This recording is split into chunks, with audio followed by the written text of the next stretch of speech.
Bismillahirrahmanirrahim. Alhamdulillahirabbil alamin. Wassalatu wassalamu ala asyrafil anbiya'i wal mursalin sayyidina Muhammadin wa ala alihi wa sahbihi ajma'in. Alhamdulillah, para jemaah dirahmati Allah Subhanahu wa taala. Insya-Allah kita akan meneruskan pengajian dalam kitab Fathul Qarib.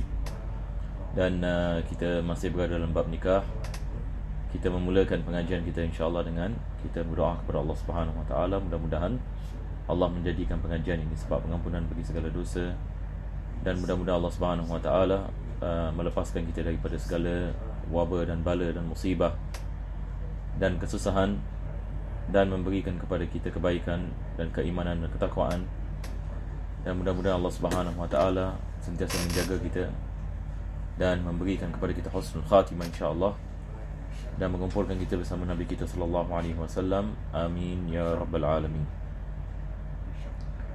Maka di dalam kitab ini Fathul Qarib, pada minggu yang lepas kita habis membicarakan bab yang dikenali sebagai qasm, iaitu membagi-bagikan hari di antara isteri-isteri yang lebih daripada satu. Dan kalau sekiranya seseorang itu apabila dia nak musafir, maka diwajibkan ke atasnya, yakni untuk dia melakukan undian untuk membawa, yakni isteri mana isteri yang bersamanya. Dan perjalanan dan balik daripada perjalanan tidak diwajibkan dia melakukan qada bagi bahagian ini isteri-isteri yang lain. Cuma kalau dia niat iqamah pada destinasi, maka diwajibkan ke atasnya melakukan qada apabila dia kembali ini kepada isteri-isterinya yang lain daripada jumlah hari-hari yang dia berada dengan isteri yang bersamanya dalam iqamah tersebut. Jadi kita telah bicarakan sikit sebanyak berkenaan dengan perkara tersebut. Islam ini meletakkan keadilan ini, mana diwajibkan seseorang itu apabila yang ini berkahwin lebih daripada satu untuk membagi-bagi dengan adil hari-hari yang dia bersama yang ini isteri-isterinya. Dan kalau sekiranya dia berkahwin dengan seorang janda, maka diberikan khusus ini 3 hari. Dan begitu juga kalau dia berkahwin dengan seorang perawan, maka diberikan yang ini 7 hari. Selain daripada itu, maka diwajibkan dia membagikan hari-hari tersebut dengan kata, melainkan keredaan ini sebahagian isteri untuk diberikan bahagian mereka kepada isteri yang lain, seperti berlaku ini kepada Aisyah radhiyallahu anha, maka itu adalah daripada perkara yang dibolehkan. Jadi insya-Allah sekarang ini kita akan masuk ini kepada kitab. Dan kita telah sampai membicarakan tentang nusyuz.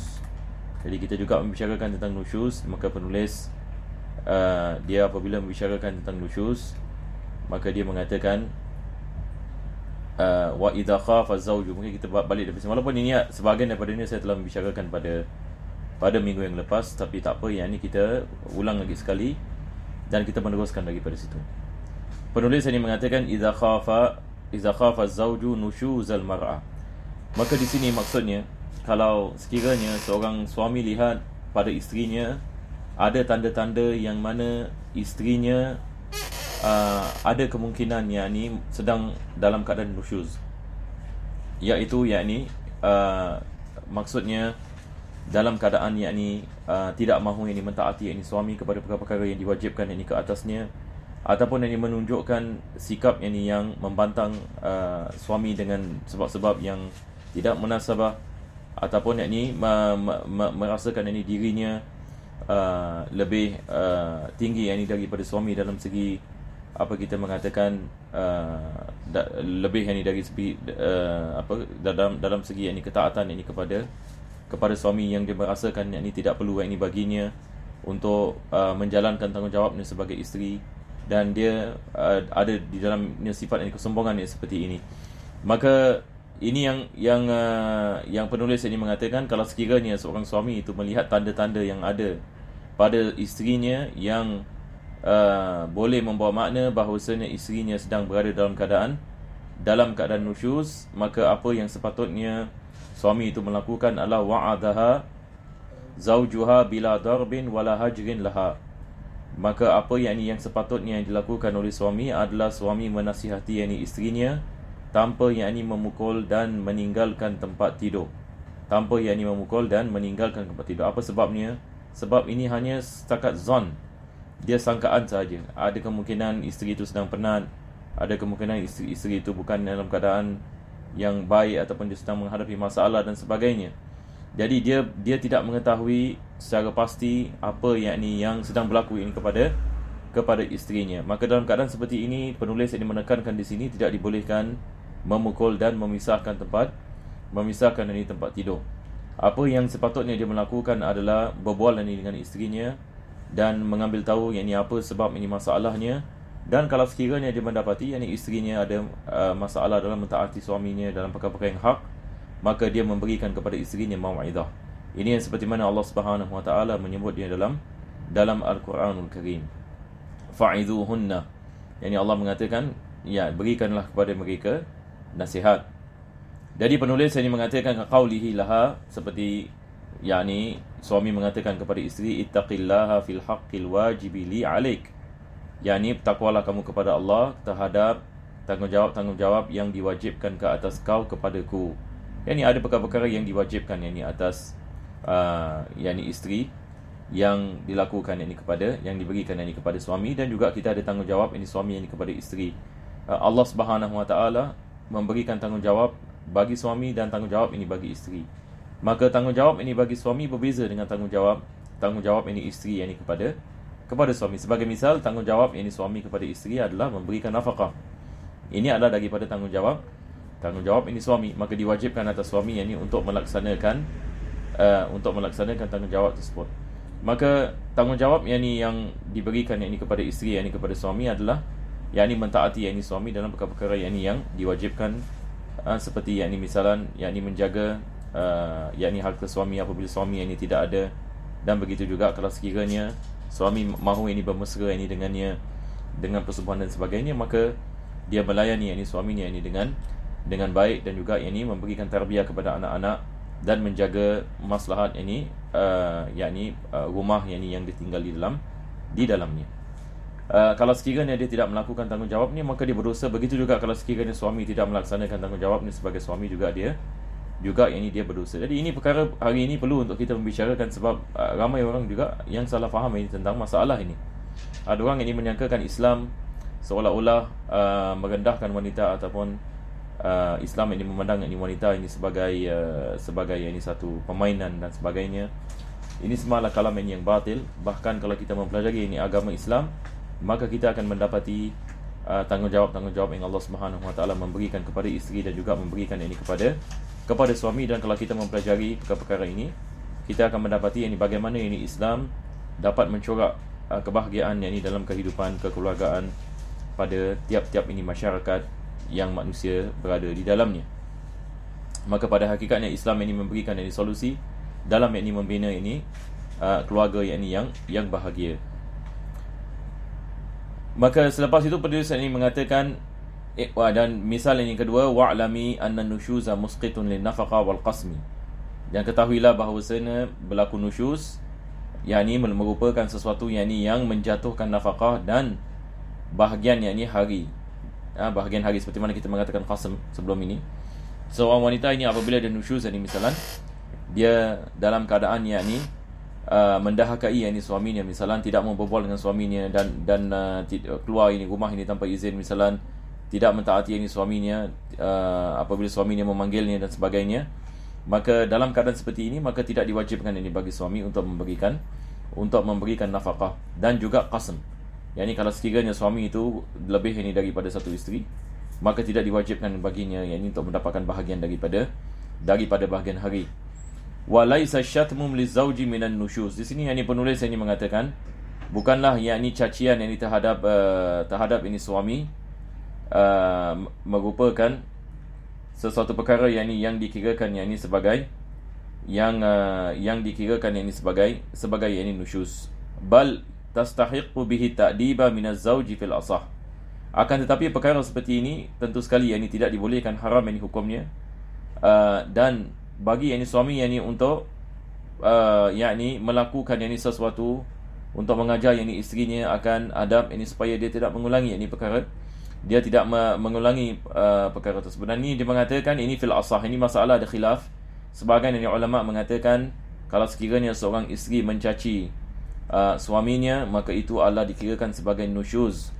Manakala penulis di sini menukilkan pendapat yang mu'tamad, yakni yang mengatakan yakni itu bukan dikirakan sebagai nusyuz, tetapi itu dikirakan sebagai perkara yang diharamkan, yang memerlukan ini suaminya yakni untuk melakukan ta'dib ini ke atas isterinya, wala yarfa'uha ilal qadi, dan tidak perlu yakni baginya untuk melaporkan perkara ini yakni kepada qadi. Kenapa? Sebab ini dia mampu yakni melakukan yakni ta'dib kalau sekiranya yakni dia mendapati isterinya berada dalam keadaan ini sedemikian. Saya rasa minggu lepas di sini saya berhenti.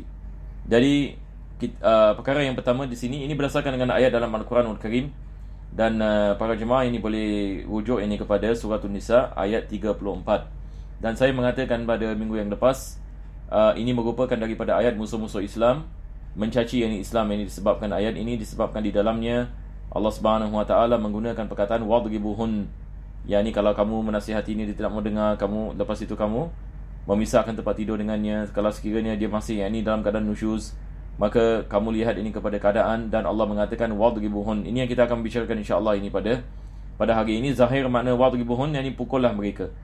Jadi orang musuh Islam apa mereka buat adalah mereka mengambil ayat ini dan dia keluarkan ayat ini daripada konteks ini. Dia mengatakan, Allah mengatakan dalam Al-Quran wadribuhun, yakni pukullah isteri-isteri kamu. Jadi seolah-olah agama kita memerintahkan lelaki-lelaki untuk memukul isteri mereka. Jadi sampai hari ini kita lihat orang di barat misalnya mereka ada salah faham terhadap agama Islam, yang mengatakan agama Islam menghina wanita, agama Islam memukul isteri-isteri, menggalakkan Quran menggalakkan. Cuba bayangkan, Quran menggalakkan suami-suami memukul isteri-isteri mereka. Dan hari ini kita lihat ramai daripada remaja-remaja yang tidak mempelajari ilmu agama dan terkesan dengan fahaman-fahaman seperti ini, baca internet, lihat YouTube video dan sebagainya. Musuh Islam membicarakan mengeluarkan ayat daripada Al-Quran dan mengatakan Islam begini dan Islam begitu dengan kebatilan mereka. Maka ramai mungkin akan jadi terkesan. Jadi sebagai seorang Muslim harus kita mempelajari perkara ini, sebab takut nanti kita pula yang menjadi salah faham. Dan ini hakikatnya subhanallah, kita lihat hari ini hatta muslimah yang pergi solat di masjid ke, ataupun yang mendengar syarahan dan sebagainya, juga ada salah faham tentang ayat ini dan memberikan takwil yang batil bagi ayat-ayat seperti ini, menyangkakan mereka nak menyelamatkan daripada takwil seperti itu. Maka mereka terjebak dalam masalah menukarkan makna Al-Quranul Karim dan bercanggah dengan apa yang ditafsirkan oleh para ulama. Ini juga kita harus berjaga-jaga. Jadi balik kepada perkara yang pertama tadi, kalau sekiranya suami melihat ada tanda-tanda isterinya keluar daripada kewajipannya sebagai isteri dan tidak mentaati suaminya dalam kewajipan yang diwajibkan ke atas isteri kepada suami, kalau sekiranya dia melihat ada tanda-tanda sedemikian, maka dia memberikan mau'izah, dia memberikan nasihat supaya dia bertakwa kepada Allah, kembali kepada ketaatan dan sebagainya. Tapi kalau sekiranya dia yakin misalnya isterinya sekarang nusyuz, isterinya tidak mau berbual dengan misalnya tanpa keuzuran, isterinya keluar rumah tanpa izin dan tidak mau balik misalnya. Ini pun kita dengar banyak misalnya isteri keluar rumah tak mau, dia bergaduh saja dengan suami, selepas itu dia tidak mau balik kepada rumahnya, dan suami tidak mengetahui mana isterinya pergi dan sebagainya. Maka ini adalah tentu sekali daripada nusyuz, dan ini adalah daripada keyakinan yang isteri tersebut telah melakukan nusyuz. Kalau sekiranya isteri berada dalam keadaan sedemikian dan isteri berada di rumah misalnya, maka kalau sekiranya telah yakin isteri sekarang dalam keadaan nusyuz, baru dia pergi kepada bahagian yang kedua. Apakah yang dimaksudkan dengan bahagian yang kedua? Maka di sini penulis mengatakan fa in abat ba'dal wa'dhi.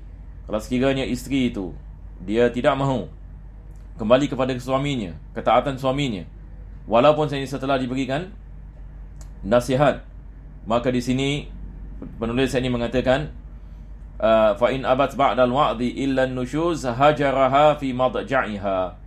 Maka dia memisahkan tempat tidur bersama isterinya, wa huwa firashuha. Jadi dia memisahkan tempat tidur. Bukan keluar daripada rumah, bukan maksudnya suami keluar daripada rumah. Maksudnya di sini adalah suami tidak tidur bersama isteri. Sebab ini memberikan kesan yakni kepada wanita, yakni kebiasaannya ia memberikan kesan yakni kepada wanita secara umumnya. Dan ini disebabkan ini kita lihat bagaimana Al-Quran yang mengajarkan ini kepada suami-suami, bagaimana ini nak selesaikan masalah kalau sekiranya isteri dalam keadaan kedahakaan yakni kepada suami ataupun nusyuz. Maka sekarang ini insya-Allah ini saya akan membaca sedikit ini daripada syarah ini bagi Fathul Qarib yang disebutkan oleh Al-Imam Al-Baijuri, yang mana beliau mengatakan ada keadaan-keadaan yang mana dibolehkan yakni bagi seorang isteri untuk keluar rumah tanpa izin. Tadi kita mengatakan secara umumnya tidak dibolehkan yakni bagi seorang isteri untuk keluar daripada rumahnya tanpa izin yakni suami. Ini kita mengatakan kalau dia melakukan sedemikian maka ia adalah daripada nusyuz. Jadi bagi jemaah yang mengikuti pengajian ini, sekarang ini saya akan membacakan beberapa situasi yang mana kalau sekiranya isteri keluar daripada rumahnya tanpa izin suaminya tidak dikirakan sebagai nusyuz.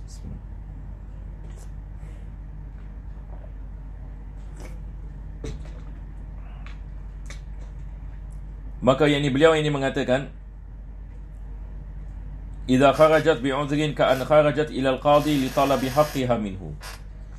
Misalan yang pertama adalah seorang isteri keluar daripada rumahnya untuk menuntut haknya daripada qadhi. Yani misalan suami tidak memberikan nafkah.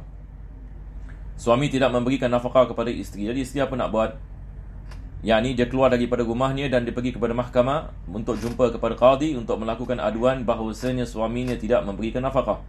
Maka kalau sekiranya dia keluar sedemikian, maka dibolehkan. Ini bukan dikirakan sebagai nusyuz. Yang kedua dia mengatakan au ila iktisabiha an-nafaqa allati a'sara biha az-zawj. Yang kedua adalah kalau sekiranya suami tidak dapat memberikan nafkah, maka dibolehkan bagi isteri untuk keluar bekerja.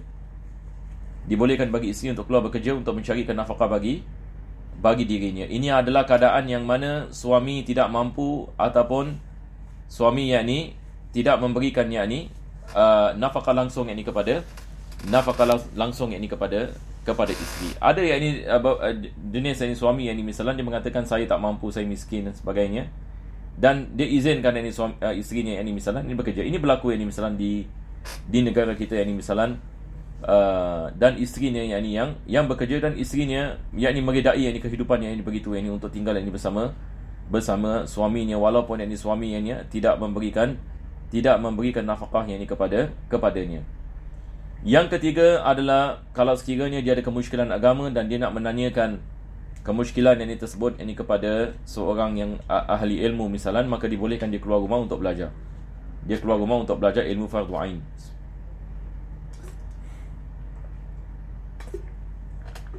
Walaupun kalau sekiranya suami tidak dapat mengajarinya. Berbeza kalau suami masya-Allah boleh mengajarinya, itulah perkara yang berbeza. Tapi kalau suami tidak dapat mengajarinya, maka dibolehkan dia keluar rumah untuk belajar. Taib, ini adalah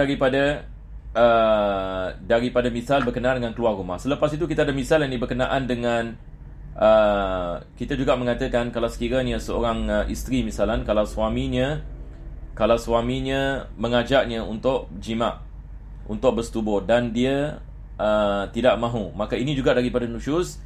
Tetapi di sini juga ada keadaan-keadaan yang mana tidak dikirakan sebagai nusyuz kalau sekiranya dia enggan untuk bersetubuh dengan suaminya setelah suami mahu bersetubuh dengannya. Maka daripada misal adalah kalau sekiranya isteri itu dia tidak mahu bersetubuh dengan suaminya disebabkan manja ataupun malu. Misalan kalau satu orang dia baru kahwin dengan seorang anak dara misalan, dan selepas itu dia mahu melakukan persetubuhan misalnya pada malam yang pertama atau malam yang kedua misalnya, dan disebabkan wanita ini malu dan sebagainya, maka dia tidak mahu bersetubuh dengan suami. Ini tidak dikirakan sebagai nusyuz, sebab ini bukan maksudnya dia tidak mahu, akan tetapi dia malu ataupun dia dalam keadaan misalnya manja dan sebagainya, wallahu a'lam. Maka ini tidak ada masalah. Dan selepas itu kalau perkara yang kedua adalah kalau sekiranya ada luka pada kemaluan misalnya. dia mengatakan kepada suaminya, aku tidak boleh melakukan persetubuhan disebabkan ada yakni pada kemaluan, ada kemaluan yakni luka, ataupun yakni dia sedang yakni menghadapi istihadah, walaupun yakni bukan yakni dalam keadaan dalam keadaan haid. Maka ini adalah daripada misal dibolehkan yakni baginya untuk yakni tidak ini melakukan persetubuhan walaupun yakni suami mengajaknya kepada persetubuhan. Jadi ini tidak dikirakan sebagai nusyuz. Baik, sekarang ini kita kembali kepada memisahkan ini daripada tempat tidur. Jadi penulis ini mengatakan tadi,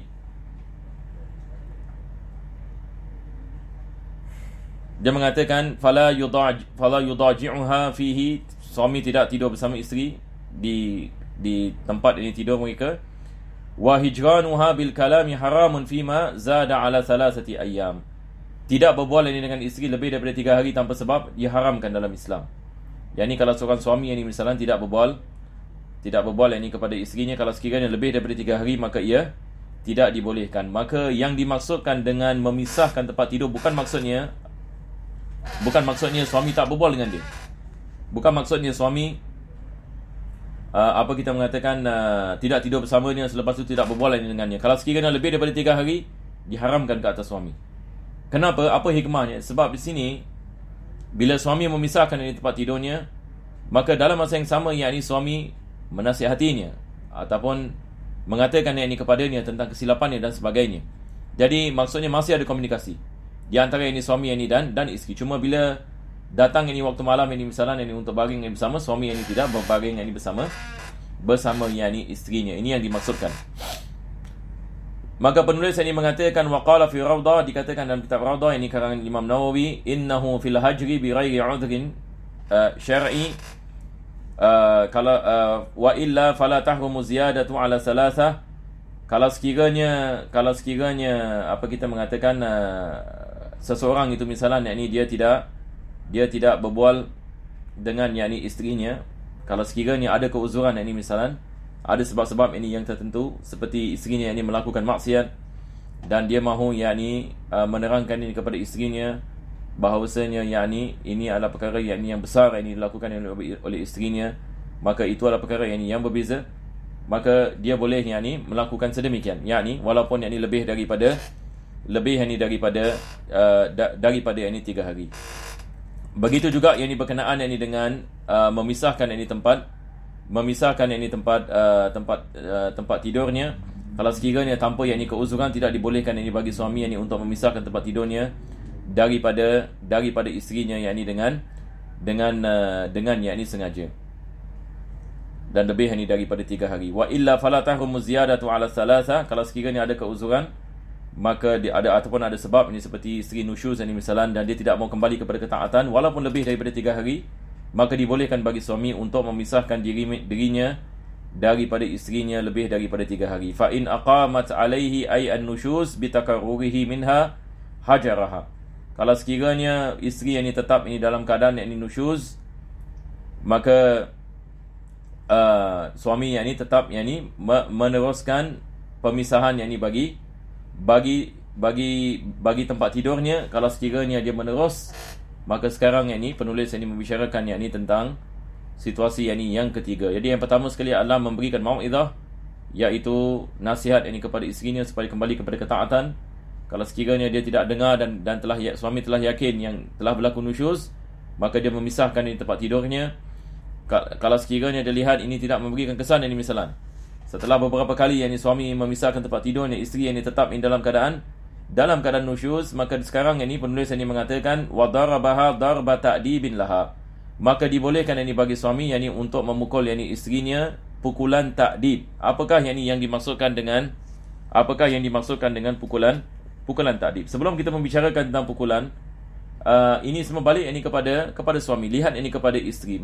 Wanita ini dia berbeza-beza. Ada wanita misalan, dia bila kita nasihat dia terus dengar, tak ada masalah. Ada wanita tak, yang ni mungkin susah sikit. Maka kalau sekiranya suami memisahkan tempat tidur, mungkin yang ni dia kembali kepada ketaatan. Ada sebahagian yang ni wanita yang ni misalan, kita nasihat pun tak jalan, suami memisahkan tempat tidur pun tak jalan.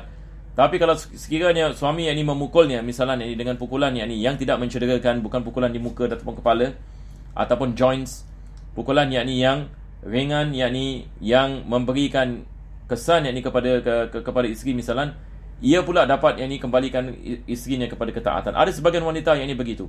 Dari wanita ini, apa yang saya ingin mengatakan, dia berbeza-beza.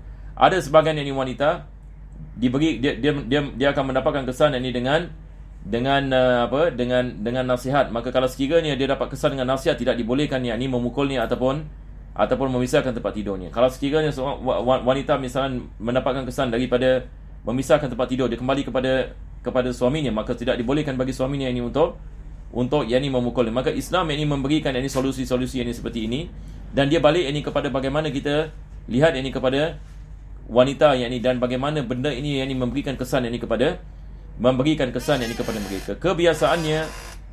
Kebiasaannya wanita-wanita kalau wanita-wanita yang salihah, kebiasaannya adalah dengan nasihat saja ia akan memberikan kesan kepada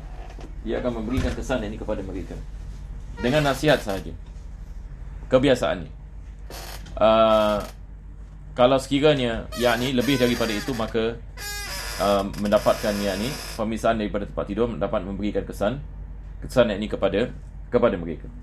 Jadi sekarang kita membicarakan yang ketiga. Kalau sekiranya memberikan nasihat tidak memberikan kesan, dan memisahkan tempat tidur tidak memberikan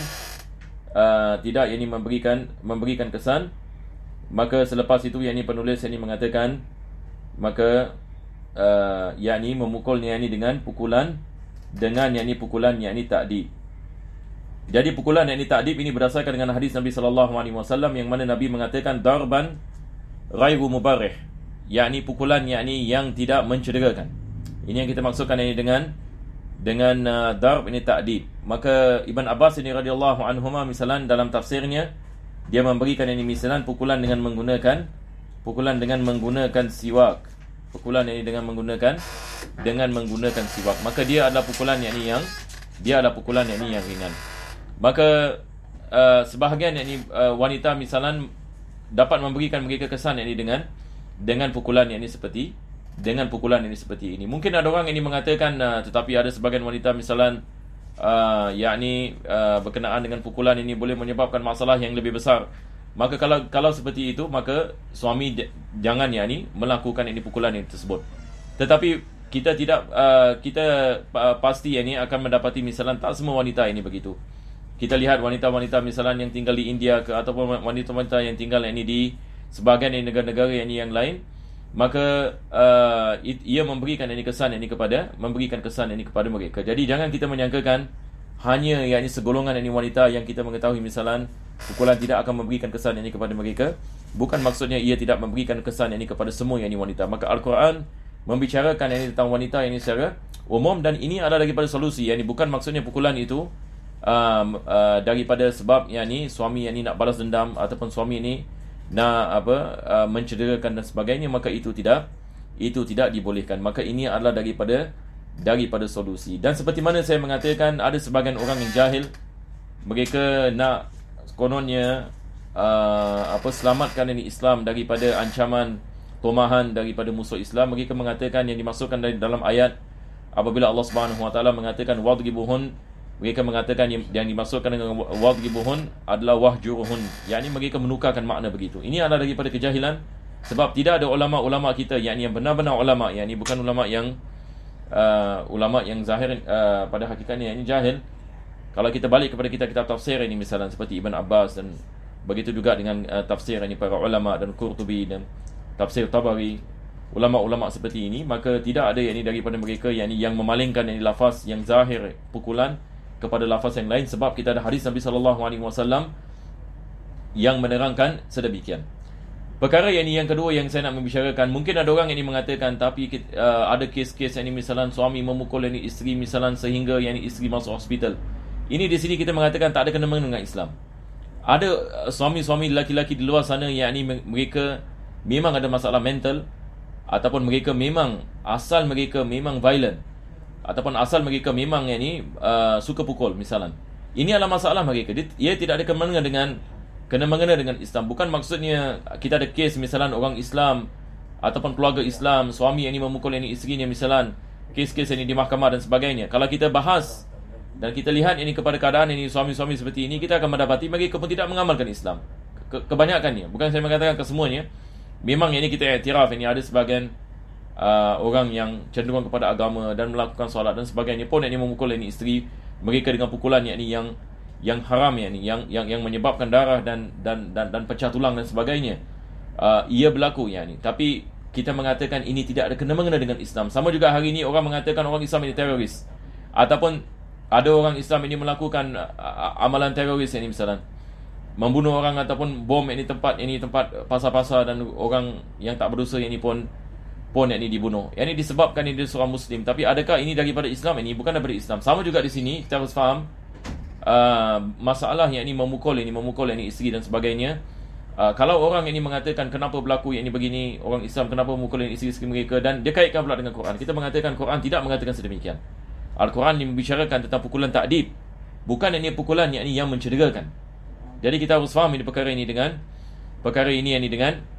baik, supaya yang ini kita tidak keliru. Sebab pernah sekali dalam soal ini, sesi soal jawab, ada seorang ini wanita yang ini dia menanyakan ini tentang apakah Islam melihat ini kepada pukulan, dan dia mengatakan banyak kes misalan yang ini di sebuah negara yang mana suami yang ini banyak memukul isteri mereka dan sebagainya. Maka ini adalah masalah kejahilan pada hakikatnya.